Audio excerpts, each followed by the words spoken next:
mode on there, though, called Survival that got released in their new version that really attracted my attention. So I started like focusing on that a little bit. So Survival Co-op is where, you know, just a normal Doom level, anybody would play, modification, anything. You all have one life, and you try to defeat the level without loading or saving, which normally Doom levels are made for that. So it became challenging, so that interested me for a very, very long time. So over the years, you know, I followed it, and there's, you know, bug reports, problems, modifications, things started blowing up.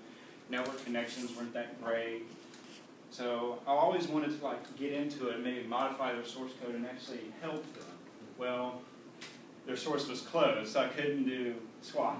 There was nothing I could do at that point. All I could do is, you know, post bug fixes.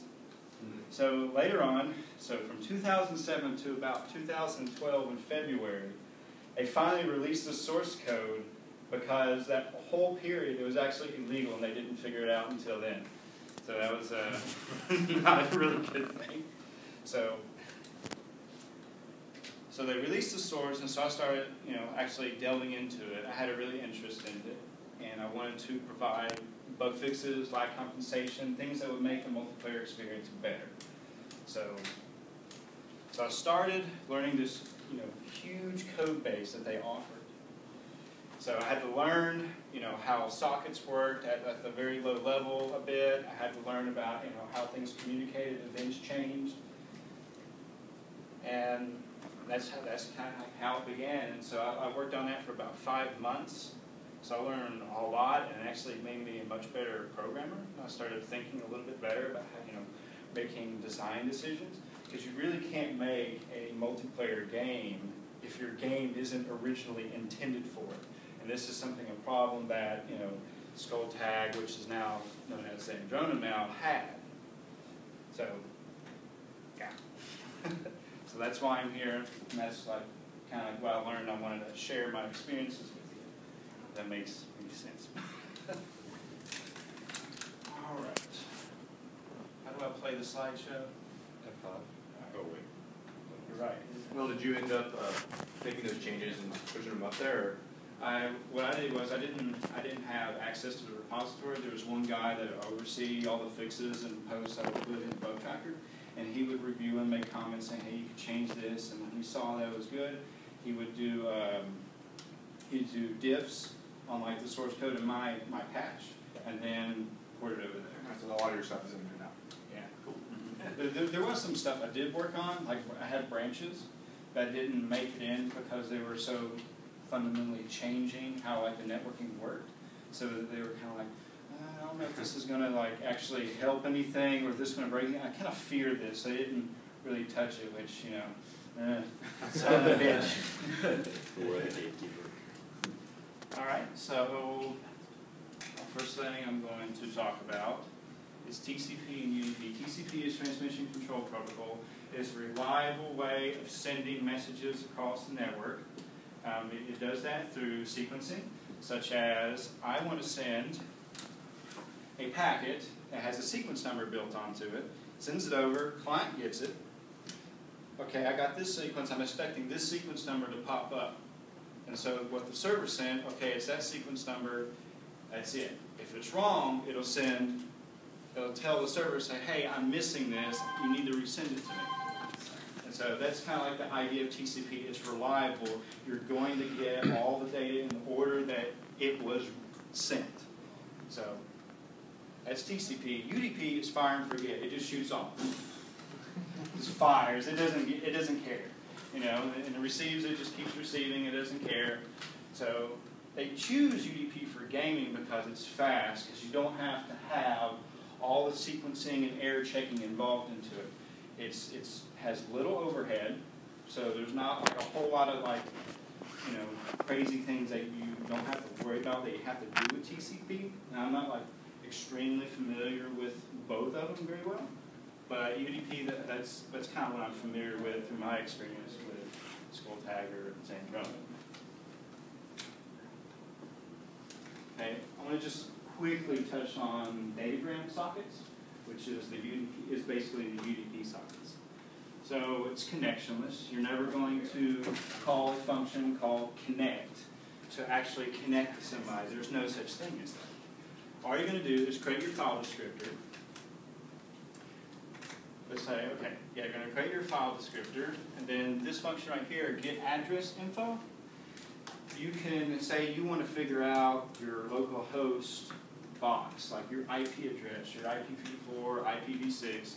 You call this function, it'll give you a link to this back that probably both those information. And when you get that information, then you can use the socket function to create your socket based on the information you got from get address info. And you also use this if you want to connect to a server and you need to get its info. This sets up all the data structures for you. So when you call this, you get all the structures you need back so that you can easily pass them into bind or send to or socket. It sets them up for you. So it's just like you can type in www.google and it'll get all the information you need about it. So you can be able to connect to it or send information to it. Okay, bind is usually what you would do for hosting a server. You want to kind of open your port up so you can have data kind of feed into it. That's kind of the idea. That's kind of like my idea around it. And so you would use all the data structures you got from get address info into this, and then send to and receive from. Send to is send to the address that you want to go to, and receive it. You're just getting in whatever you get from anybody, and you get all the data structures and address that came in. Is this, I'm assuming these calls are like language specific? This is C. You can use this in C, you can do this in Python, you can do this in C#. Okay. They're all, it's everywhere. So you write it once, you know. Those are mostly the C ones. I mean, all the other ones are almost identical. They just have a, like in Java, it's socket, and you call get address info on it. But I mean, it's almost all identical. Like over this weekend, I wrote a C program just for client server, just using these few functions to be able to do it. Well, I want to send an integer over, and I get the integer as 4 bytes. And I actually was working with these Python people, and I showed them this because I want to learn Python. They're like, hey, let's just take this and convert it to Python. So we converted my C socket test program into Python. So that was kind of interesting learning that. That's pretty interesting. Oh, and this right here, AI passive. I'm not going to go a whole lot of detail into this, but what you pass in the get address info, this is a flag. You call this, that'll actually get your host name. So that's a way you can get your host name. It's just a reference. It isn't really terribly important, but it's just something that I just wanted to present to you, let you know that's pretty easy to get your address. All right. What's next? I forget. It might even be called something like the BSD interface to it, or I forget. There's some name for that. Is it? The BSD interface. I can't remember. There's some actual name for that set of calls, like that specific set of calls. Yeah. Okay, so this is really basic, and everyone kind of like knows this. You know, problems that you face in multiplayer networking is lag, packet loss, and bandwidth.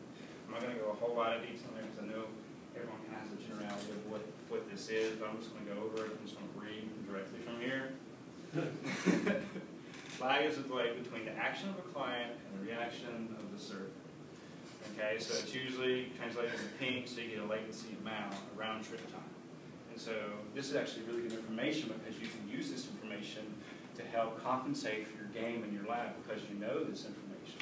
And usually, I mean, I'm trying to think here. I know for lag in World of Warcraft, you used to be able to tell what your lag was, and so you could know what your lag was running currently, so you could basically time what you were doing based on what your current lag was. So you basically, if your lag was like, a half a second or a third of a second, you just press it early, from a third of a second, so you didn't die. Like another example would be when Quake 3 first came out, if you had 500 milliseconds, you had to aim ahead based on your ping, and that's absolutely disastrous. I mean, that's horrible. I mean, you can't, because every time you play, you have to adjust it based on your latency. And that's just, at that time I didn't really think about that because I didn't know what they were actually, they knew what they were doing, but I don't think they really got around their head, I guess. But eventually, like, mods came in and actually fixed that, and I'm going to go into that a little later. It's called lag compensation.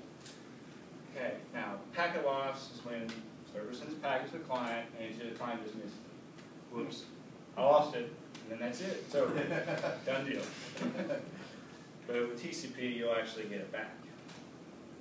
Okay, bandwidth, just generally refers for how many bits per second are being uploaded or downloaded either on client and server.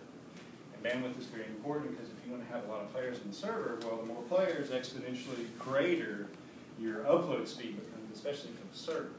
And that's kind of like my main focus is client and server. There's no peer-to-peer. I don't know a whole lot about that. So I'm kind of generally referring to client and server. All right. I forget what's next.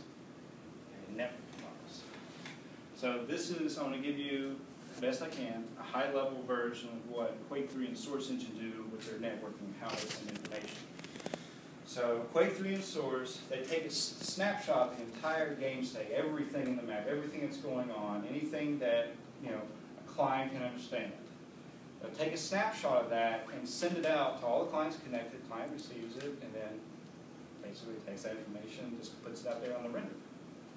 So uses delta compression. Now this is a confusing term because you think compression, oh, we're going to take all these bytes and compress it down, but that's not what that is. Delta compression is like, say, the best way I can describe it is, all right, client's moving around or a player has ammo and doesn't use his ammo for a second. Well, it's useless to keep sending all the clients what his ammo is because that hasn't changed. So delta compression is always the difference in state of an entity or an object. And that's what gets sent out. Anything that changed will get sent out. That's what delta compression is. All right. Okay, next one is it's a term that I probably a couple months ago found out. Bungie did a talk on GDC that you can watch. They called it "I Shot You First" networking. And one of their networking models they coined, or their networking layer, was called replication. It's kind of broad, but it does have some value into it, of the way how they presented it. So replication, I'm going to read directly from here. A way of communicating between peers about a state or event and keeping information approximately in sync. So everything that happens is never going to be perfectly in sync at all. It's just going to get there eventually. It's never going to be absolutely perfect because if you try to do that with the Quake 3 and Source model, it's not scalable. You can't have a lot of stuff going on in the Quake 3 or Source Engine because it just can't take it. You're sending too much data out there. So this is what replication tries to do by sacrificing some very, very edge case sync issues that could occur. That's kind of like where they came from. And Bungie kind of coined this term, and they said that, okay, we don't know if anybody's ever heard this term or coined it, but we're going to call it this anyway because that's kind of like what it is. So the way I see it, so Quake 3 and Source, I'm going to give you a really rough example. I got a ball. I'm just going to throw it on the ground and it's going to bounce. So in Quake 3 and Source, maybe every, say, 50 milliseconds on the server, the ball is going to update to all clients. So it's going to continuously update every time it moves. That's all information being sent, all this physics going on, because the client can actually handle that. So that's kind of what I think what replication is that the client's just going to spawn the ball and then do all the work without the server doing any more information. And so that's kind of the idea that I got behind replication, and that's actually what Skulltag and Xandronum actually did. They weren't always sending things, every time, every single moment it moved or anything. It just they try to let the client extrapolate it, and I'll go into that later. It's another term I'm going to touch up on. Okay, interpolation. This is probably my favorite subject because I actually implemented this very thing Thursday, Friday, and today at work, doing a video animation. It's actually a really, really interesting concept.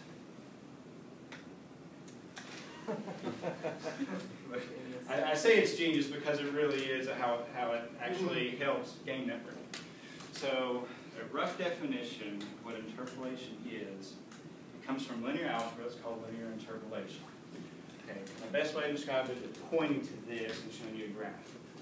So say I don't know the values of y from these 2 points. I don't know any of them. But I know what x is going to be, and x could be represented as time. So from 2 points that I know, when time changes, I'm going to get the y value as it moves up, as the time moves up. So a very simpler definition is where I have 2 points. Instead of just going here to here instantly, you're going to smooth it out to that point. It makes it smooth. So this is what this helps game network. So interpolation, I'm going to use the source engine's definition of what they did. So say, all right, this is the latest update of a player I got right now. But I'm only going to render 100 milliseconds before that actually happens. And so now the source engine updates 20 a second. So if this is 100, there's going to be one right here. So you got an update, the latest update, a previous one, and the one that you're actually going to render. So you're like this. This is an update, but this is being smooth. Because if you didn't do interpolation, it'd be like this. It'd be jerky, and it wouldn't be, you wouldn't have a great experience, is what it is. It would be terrible. They would call it, oh, that's lag. No, it's just not lag, it's just bad netcode. So the client's just kind of inferring how to render between those points that the server's sending. Yes, and you can change these amounts if you want. I only want to render maybe 33 milliseconds before, or however it does it. So interpolation is like a literal term. You have poles, and then inter is the in between, right? So it figures out what's in between the poles. Yeah. Mm-hmm. It's just that you want to smooth things out, and that's what I actually did today, Thursday and Friday. I took a video that was full screen, and instead of it just jerkingly go to like a smaller size, it would do it over time, and that's using interpolation. So that's one really good effect that interpolation can give you. Also, in the source engine, so back to my example, latest update, the previous and the previous before there, this is the rendering. Okay, so later on in time it goes, and then I have 2 more updates. And this is the rendering time, here's the latest. Say I missed this middle packet. Oh, no problem, I'm just going to interpolate to doing these 2 points. And so packet loss, It's not a big deal. It's not that big a deal, just missing 1. Love Missing 2, you might have a problem, then it'll revert to extrapolation, which is next. Okay, and the next slide is a video of this. Video of this in action. You're going to see a hitbox like model of this enemy that's going to be moving. You're going to see it update jerkingly, but the actual rendering is actually behind it by 1 second. I read the YouTube video posted this. It's actually 1 second behind. So you can see the effect of this, if it works. Let's hope it does.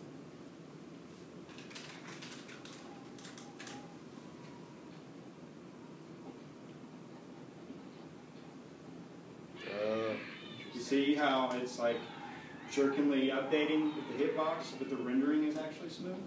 It's interpolation. Was it Scary's mod or something? Or? This is actually Zombie Master. Okay. When Zombie Master first came out, they had a lot of seemingly lag issues, such as this. So is this demonstrating that lag? This is, Or well, the interpolation is 1 second behind instead of 100 milliseconds. When I had it at 100 milliseconds, everything was jerky. So this is the test to see why 1 second is smooth versus 100. That's the idea behind this case. This is a really good demo.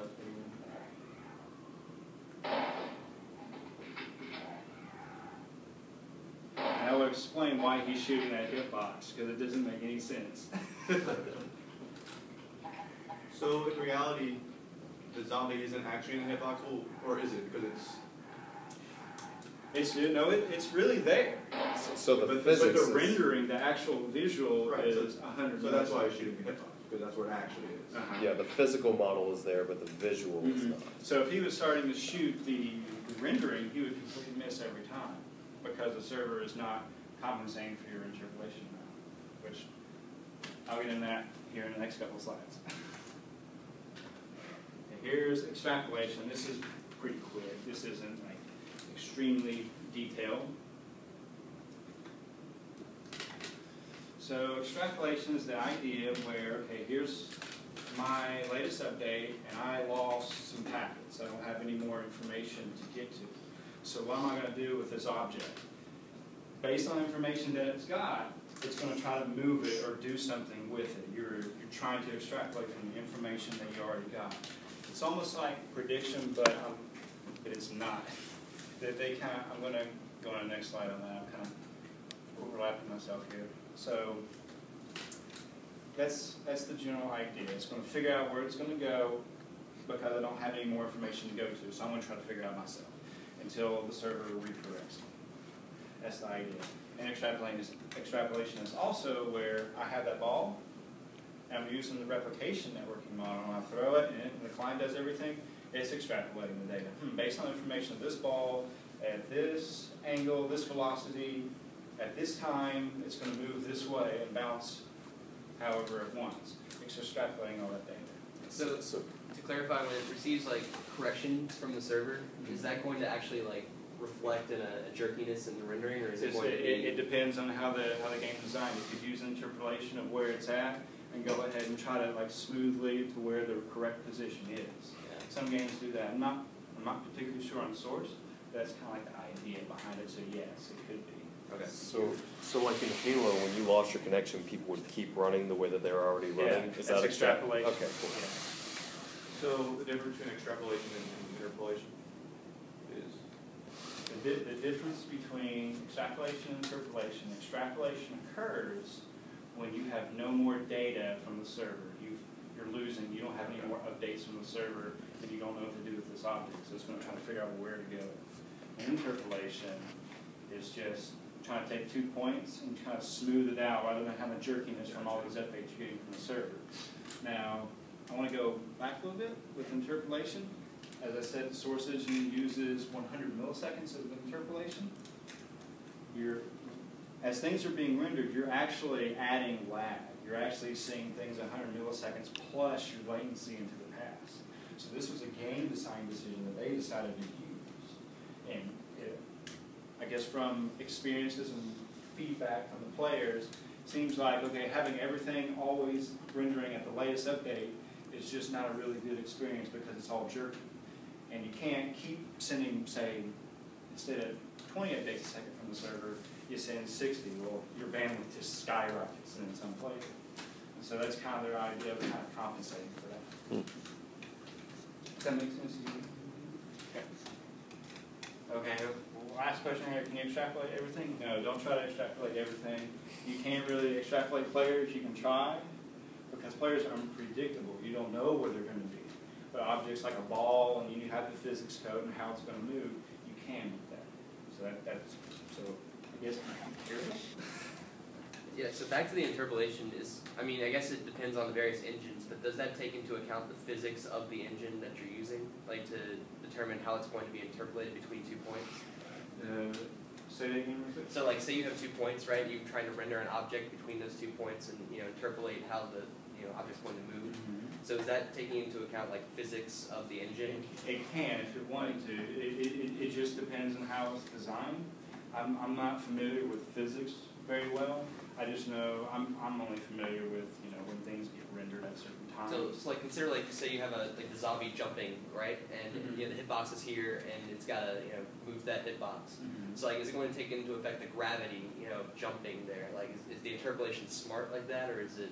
I think that's it's actually it's a very good question. I'm wondering if it is. I guess it depends. Yeah. I'm actually not really too familiar how interpolation really works at the very core. So right now I'm Well, that's really good question. More or less. So interpolation and extrapolation are really just methods. Your particular implementation of them can differ accordingly. Okay, yeah, fair enough. Does that make sense? Yeah. But I want to give you something that actually might answer your question on the next slide. I'm going to go into a thing called prediction. It actually could answer your question, not with just interpolation, but something that is similar to what you're asking. Okay. Prediction. That's nice. So really, my definition, okay, so you have extrapolation and prediction. These terms in networking are interchangeable most of the time. They're used pretty much for the same thing. And it doesn't, there's no like rule or said, oh, this is extrapolation and this is prediction. Well, it just depends on if you wanted to define it as that. And here I'm defining prediction as using extrapolation to do something specific. And that something specific is to predict the future. And this is what kind of this image represents. It's predicting the future. What's actually going to, the client's going to predict what's going to happen in the future ahead of the server. So it's going to probably render something ahead of what the server actually is to compensate for lag. So with physics, it could do that, you know, do that very same thing, predict where the physics is going to be to help out with that. Okay. So I explained what prediction is and prediction extrapolation. So I want to give you a few examples of prediction. And I was just going to say, for your interpolation of like whether would it do it or not, it's really up to the implementation of it. Yeah. Because you could, I mean, it's like if you've done any tweening or any stuff where you basically say, here's the 2 points, you know, should it follow like the path it was before and kind of modify the acceleration, or you know, so it actually would go from here up rather than, you know, straight over. I mean, it's really up to I'm wondering, the implementation. Like, a lot of the actual software designers will, you know, implement those methods themselves, or if they'll use something from a library or, you know, predefined methods. I mean, you know, I don't know. I think the source engine doesn't do that.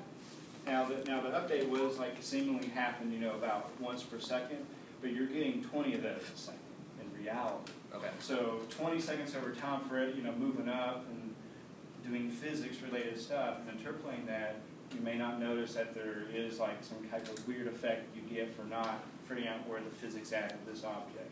Because it's doing it 20 times a second, you're interpolating over that, but you're behind in time of where the latest update is. So that's not my opinion. I'm not sure. That's a really good question. I like that question. Okay. So what's the next one? Yes, my favorite subject in the world is this, because I actually did this with Xandronum, or Skulltagger, the Doom multiplayer source board. They have lag compensation. Well, let me first describe it to you. What am I doing? So, what is lag compensation? Okay, so just for back to what you were saying, doing things on the game based on your latency. Yep. And it always had to change. Oh yeah. Latency. It was player-based lag compensation rather than game-based. So lag compensation is where, okay, so in Quake 3, you have 500 milliseconds and you try to shoot the enemy coming at you. You're going to miss every single time because your command took 500 milliseconds to reach the server and the player's already here when that fire command executed. So instead of just doing that, before it actually does the hit detection, it'll rewind back in time of everything in the game based on your ping or your lag, and then execute the hit detection and then shift everything back up. So that's the idea of lag compensation. Expensive. How much lag could you have and it still compensate it? How much lag can you have? Yeah, if you had like 2 second lag, would it still compensate that amount? Can, but I fear you're going to have a lot of packet loss, and so your command's not even going to hit the server. Okay. But yes, it can. I would probably limit it down. Just so that's what I was wondering. Like I didn't trolling with 500 milliseconds. Right. I'm just going to shoot around the corner and here, and you know, just keep moving. Right. Yeah, You know? Well, that's what I was like. It seems like it would, you know, especially, you know, be like 100 millisecond or 200 millisecond or something, or. So for about like 50 milliseconds to 100, even without lag compensation, it's really hard to notice. But for like people like overseas, instead of going to play like 150 milliseconds to 200, that really does help out a lot, and it creates a lot of competitive play. Source Engine implements it, and that's actually where I got a lot of these ideas from. With Skulltang Syndrome, they did do this, but just for players, not for monsters. So you could have monsters that would just go blazingly fast, like through the room, and you're like, I cannot hit this person no matter how hard I try. Even though I aimed at it and I fired, I still missed because it's going so fast. I went and learned how to use what they've written and expand it to make it work with monsters. It's pretty neat. I wish I could show a demo with that, but I guess I didn't have a whole lot of time on that. I wish I did. But I do have videos of showing lag compensation here in the next couple slides. So interpolation and lag compensation. if you remember that video with the monster in the hitbox and how he was shooting the hitbox while wasn't he shooting the render? It's like, well, that hitbox is the latest update, so that's where he wanted to shoot. The server never compensated for how much interpolation he had. So he can only shoot the rendering object instead of the latest one if the server accounted for the interpolation that he had or that player had. Because each command that gets sent to the server has that interpolation amount built into the user command. So the server reads it and applies it to his calculation. Okay, there are some game design implications when you do this, such as, I don't know if anybody's experienced this, it's when you're trying to like hide behind a wall while somebody's like shooting at you, hide behind the wall, you still die. Yep. That's because that game had light compensation. On his screen, he was there and shot you. But you saw yourself move when the server lag compensated for that player shooting you, so that's kind of the bad effect that you have with it. But, go ahead. Oh, I didn't mean to interrupt. That's okay. But I noticed that in Counter-Strike 1.6, Yep. and that runs the source engine, right? No, Is that- 1.6 It was runs before gold. the It source runs engine. gold source. It's based on Oh. plate 2, I think. Okay, so I guess they didn't have it in there. Yeah, Counter-Strike source is the source engine. 1.6 is the original Counter-Strike. Yeah, that was fine. Okay, Yeah. sorry. It's okay. So Valve's explanation against this is that, okay, it's a game design decision that this is much more fun for players to experience rather than them trying to, it's all about you trying to hit somebody instead of you trying to dodge somebody. You either have one or the other. So if you want to hit somebody all the time with your weapon, I'm shooting him, and you didn't. Like, what? You're crazy. Now, Beach, didn't you say something about, expensive? Yeah, that would have to be incredibly expensive for I'm- every request that comes in to replay. I'm going to describe a situation where it was. It's okay. Okay, so back with Xandom or Skull Tag when I implemented the monster lag compensation, you could have 2,000 monsters Yeah. in a map, all moving and running at the same time. Yep. Okay, that's already expensive enough, like for your network. It's But not then if going you to have work 50 anyway. players, you have to do that But for it's your CPU, and since Skull Tag and Xandom is single-threaded, there's no multi-threading. You can't, but here's the thing, the reason why is because you can't design that game to be multi-threaded because it's so big, it's not designed for it. You just might as well create a new engine. So you're just stuck with that. All right, so now what do you got to do? Now you got to figure out another way to optimize this. So when I ran it the first time, I started, turn on this flag that made me just shoot super shotguns like at blazing speed. And each time the hit detection of just one of the shells hit the wall, so when everything went back in time and went back. And you had 20 of them per shot. And I'm doing it really, really, really quick in just a second. And just completely hogs your CPU. It just completely destroys it. And it goes from like about 8, 9, 100. You just shoot sky high. So I figured out what was causing it since I'm doing hit detection on each little hit I do from a super shotgun. That's kind of ridiculous. Why not just do it before you actually fire the weapon and do all the hit calculations, then revert everything back in time, or revert everything back to the way it was. Say that again, but different. Okay. Okay. Actually, let me get this whiteboard. Like I have the idea of the concept you're trying to say, but the details I'm not. All right. I'll do. Let me get this over here. Wow, that is bright. This is my best way to explain it. You have called line attack, and that's your hit detection. You're good. I'm just going to say, okay, start. I need to write this, but can y'all see that? Yeah. Yeah. Okay. Totally fine. At least That from looks over here. absolutely disgraceful. Are you a doctor? No. No, but he plays one on TV. Oops. All right. I fear for the video quality on this. It's a shaking earthquake. This is wish I could be more sophisticated, but you know what? Too bad. You know? Can abbreviate it. All right. So here's an example of a line attack. Just your hit detection from one of the shots from your super shotgun that fires 20. So we're going to start the lag compensation, do my hit detection code in between, and then stop it. It means revert everything back to the way it was. This is extremely expensive because what if we had this? For, I don't know, I'm just gonna do this. Loop 20 times of line attack.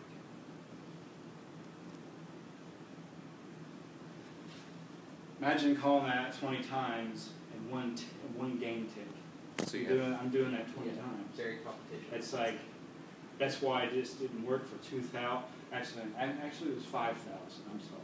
So 5,000 It times was 20 a times per very request. massive amount, and it just didn't work. And I was like, okay, what can I do? So I figured out exactly where the weapon fired. Instead of just having that there, actually, yeah, I'll put that.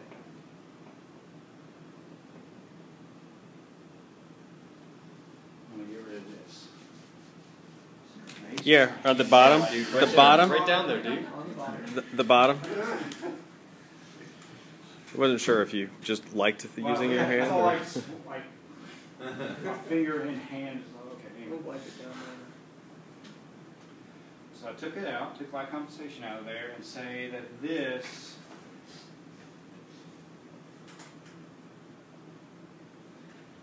is a function right here called fire. Okay? So then I do start, lag comp, fire.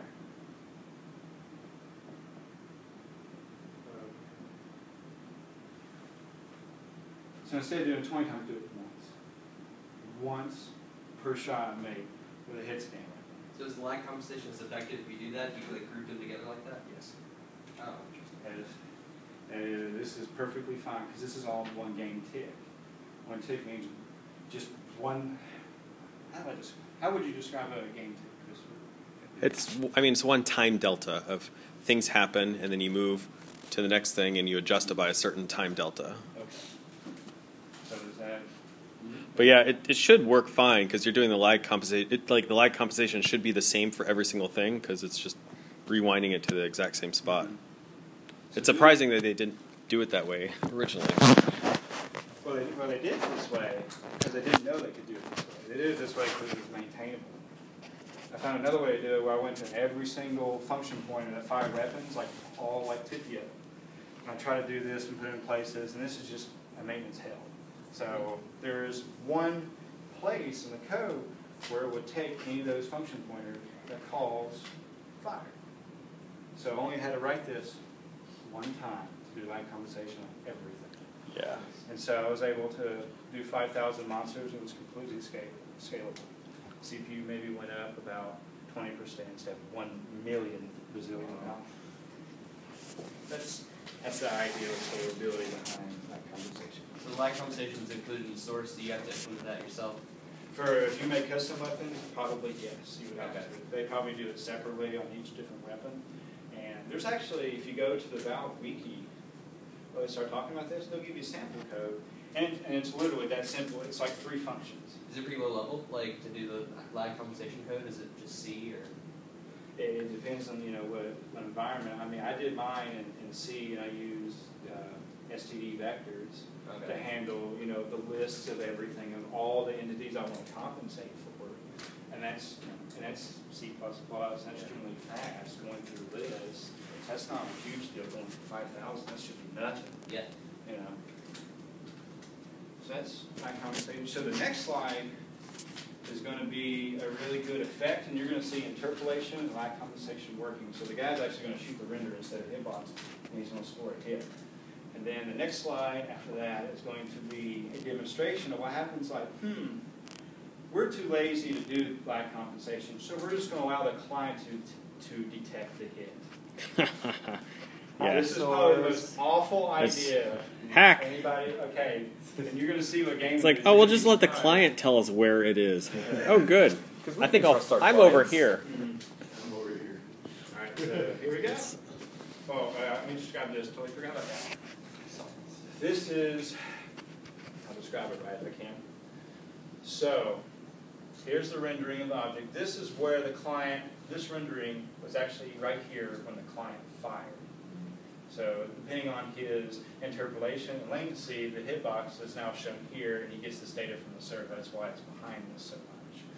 So the red is considered the client, and the server, and the blue is considered the server, and that's actually rewound back in time versus red hitbox. So that's just an example, and you can see the blood there. So really, you don't even see the muzzle effect right there. So he fired later on, and the blood showed up later, is what happened. And so that kind of shows you, I guess, a decent example. I'm always generally confused about this screenshot, too. So, Yeah, I mean, you would, Like, who is this blue guy and red guy running around in my game? you would expect the render to be behind it. What, the render to be behind it? Well, this is different. It's after he shot. Interpolation's probably, well, interpolation's here, and the main update could be right there. So it's just shown behind, because you're just getting information from the server. Yeah. That's why it just shows it behind, because it can't be right here.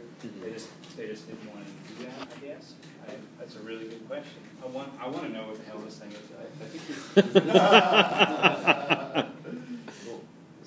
I think this is after he shot, right? Because the gun is not firing.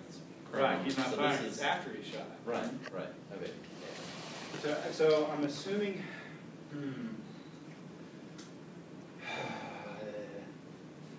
I know the red's the client, the blue's the server. He probably shot at the model, and then this is after the model's moved forward. I think the. It's a really good. I really like to know what I'm always confused about a screenshot, no matter how I look at it. So we're just gonna actually watch the video of this thing working.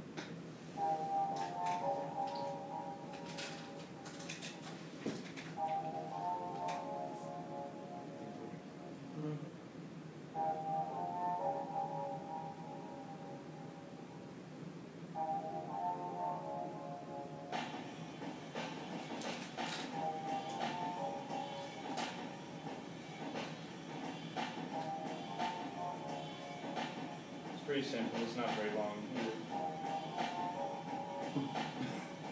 I didn't even see this part of the video at all.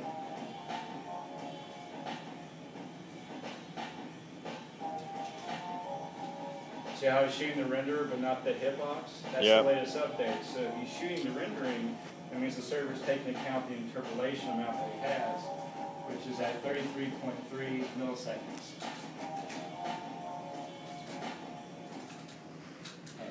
So now, this is probably the funniest video that I have. It's where when EA and DICE decided to do something really, really stupid. EA and DICE? Yes. DICE, the hiring website? DICE, people made Battlefield 3. There's a guy sitting there with a knife, and he's just sending packets to the server saying, I knifed all the people on the map. Server just accepts them. Oh, yeah. And everyone just starts dying. The server is trusting that the client Yes. is wherever the client says he is. So the client says, I'm behind everyone on the map. No, he doesn't have to say I'm behind everyone. Just says I hit this person. Oh, wow. Okay. Says the server goes, you just tell me who you hit. And I'm like, oh, I hit everybody. I have no idea why they did this. Because they're, I don't even know. I guess it's really hard to do it in their engine. But, I mean, they fixed this, but it's definitely not perfect since everything's still client side. You could have a gun and be like, I'm actually shooting the guy in the foot, but when I actually hit him, like on the client side, just tell the server hit him in the head. So that people just shoot you in the foot and they're getting headshots. That's Battlefield 3. Or maybe not even and that's why I hitting don't him. even play it anymore. All right. Compression. This is very short. That's like, I remember in EverQuest used to be a bunch of map hacks. You could basically, because the client would tell the server where it was when you're flying along, so people would install hacks. They're like, I just went flying from here, and now I'm here, flying across the entire escape, because I don't actually want to walk that way. Okay, so compression, compression is just when the server's about to send packets to the clients, it's going to compress it, send it out, clients are going to receive it, and decompress it, and then do whatever it needs to do. And that's all compression is. And you want a lossless compression. You don't want lossy. Oh, okay. Lossless, sorry. You don't want lossy because it's like, maybe we'll forget about this object being updated. It doesn't like make any sense. It's like taking a raw image and then converting it into a JPEG. Well, you don't have all the information of the raw image. Here, you have to have all that. So you only use lossless compression. So the idea is don't spend all your time trying to find out the best compression that you want to use because you're just down a rabbit hole. So you should either just use Huffman or LZ4. And LZ4 is actually on code.google, and it's really easy to implement. Actually, Sam Jonam had the Huffman installed, and I broke it out and put LZ4 in, and it wasn't that difficult. It was actually pretty much the same stuff you pass in the function, the same order, and the stuff you receive is very like the same thing. So how does compression work? What's it compressing? I mean, in order to get a smaller amount of data, you have to do something with the data if it's going to be lossless, right? It depends on what compression you use, and I don't have a whole lot of information on LZ4 and Huffman. Okay. About actually, I haven't practiced this, but I'll just kind of like give you a rough idea. Sure. If I even need the board, say I got 32-bit integer, Sure. and I want to send a value of 60 across the wire. Well, 60, you could really represent that as 1 byte instead of 4. Gotcha. And that makes a huge difference if you have thousands of those sending per game tick. But then how does the client or how does the receiver know that the that 1 byte value is actually supposed to represent a full integer? One method they can do it is usually kind of have like a prefix saying, I'm changing this to encode it this way. So you could say, instead of always sending you 4 bytes, you could have, I mean, they don't actually do this, but you could say, hey, this next one is going to be only 1 byte. Or this next set of 7 are all going to be 1 bytes, but they represent So you have some everything. quick conversion code that's just like a single... Or, yeah, a lot of times also for certain smaller blocks, if you're compressing it, they'll find patterns that are replicated, and you say, all right, for this set of patterns, I'm going to replicate it just by this small set of bytes. So instead of saying this huge thing, you can replicate it. So, Okay. which is what a lot of times they do that for images. Now, doesn't that get like really expensive, or is that something you wouldn't do in game code? You could. I mean, some of that stuff is not that difficult to do if you're just doing pattern matching on some of it. It's pretty fast, Okay. and it saves you a lot of time in terms of what you have to send. So it's So worth this is an easy way to answer your question. In your server code, you would say write byte. That means it knows it needs to write a byte. And on your client code, you say read a byte. Because everything you send in the order that you're sending, the client is going to execute and read from it the order that you actually sent everything. Yeah. And you read it from the byte string that you get back from your socket. Sure.